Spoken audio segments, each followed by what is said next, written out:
શું બીજી કોઈ ટ્રીટમેન્ટ બી અવેલેબલ છે? યસ.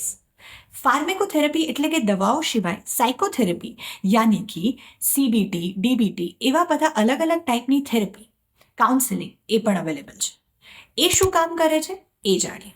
જેમ મેં લાસ્ટ ટાઈમ પણ કહ્યું એ રીતે કે CBT અથવા તો કોગ્નિટિવ બિહેવિયર થેરાપી અથવા તો કોઈ પણ ટાઈપની સાયકોથેરાપી એ ખાલી વાતો નથી.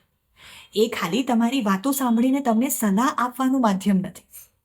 એ એક સાયન્ટિફિકલી પ્રૂવન થેરાપી છે. તમે ગૂગલ પર સર્ચ કરી શકો છો કે તમારા મગજમાં ન્યુરોપ્લાસ્ટિસિટી એટલે કે મગજના જે કનેક્શન્સ છે જે આપણે નાનપણથી અત્યાર સુધી બનાવતા આવ્યા છે, જેની અંદર ચેન્જ લાવવાથી આપણી મગજની ક્ષમતા, આપણી મગજની એબિલિટીમાં ફરક લાવી શકાય છે, એવી રીતની અસર કરતી ટ્રીટમેન્ટ છે. આમાં ખાલી તમારી જૂની વાતો, તમારા પ્રોબ્લેમ્સનું સોલ્યુશન નથી લાવવામાં આવતું, પણ તમારી વિચાર શક્તિ, તમારી વિચારસરણી પર ચેન્જ કરવામાં આવે છે. જે ચેન્જ તમે પોતે કરો છો, તમે પોતે સમજીને લાવો છો, જે કદાચ એકલા લાવવું પોસિબલ નથી, જે કદાચ કોઈ ફ્રેન્ડના મદદથી લાવવું પોસિબલ નથી. એટલે કોઈ સાયકોથેરાપિસ્ટ, કોઈ સાયકેટ્રિસ્ટ પાસે જઈને આ મદદ મેળવવાથી બહુ જ સારી અસર થાય છે, બહુ જ સારો ફેર પડે છે. તો શું પોઝિટિવ થિંકિંગથી આપણે ડિપ્રેશનને ટાળી શકીએ કે એના થવાથી આપણે બચી શકીએ? થોડા પ્રમાણમાં હા. પોઝિટિવ થિંકિંગ એટલે કે એવું માઇન્ડસેટ કે જ્યાં આપણે એક્સેપ્ટન્સમાં છે, કે જ્યાં આપણે સારું વિચારીએ છીએ. તો યસ, સાયકોલોજીકલ ફેક્ટર્સ જે આપણને ડિપ્રેશન તરફ લઈ જાય છે એનાથી આપણે જરૂર બચી શકીએ છીએ. પણ ના, કોઈ જ ગેરંટી નથી કે ખાલી પોઝિટિવ વિચારવાથી તમને ડિપ્રેશન ક્યારે નહીં થાય. સો શોકની ટ્રીટમેન્ટ બહુ ખતરનાક છે? ના.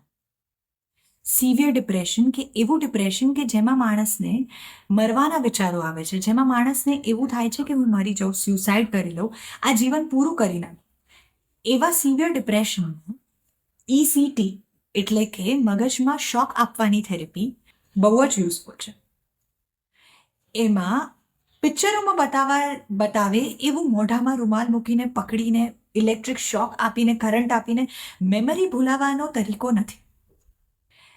આ એક બહુ સાયન્ટિફિક એનેસ્થેશિયા આપીને કરવામાં આવતી એવી પ્રોસિજર છે કે જેમાં એક માઇલ્ડ કરંટ 1 સેકન્ડ માટે આપીને મગજના એવા ભાગમાં કરંટ પહોંચાડવામાં આવે છે કે જ્યાં સાયન્ટિફિકલી પ્રૂવ થયું છે કે તે કરંટ પહોંચાડવાથી ડિપ્રેશનના લક્ષણોમાં ઘણો ફેર પડે છે.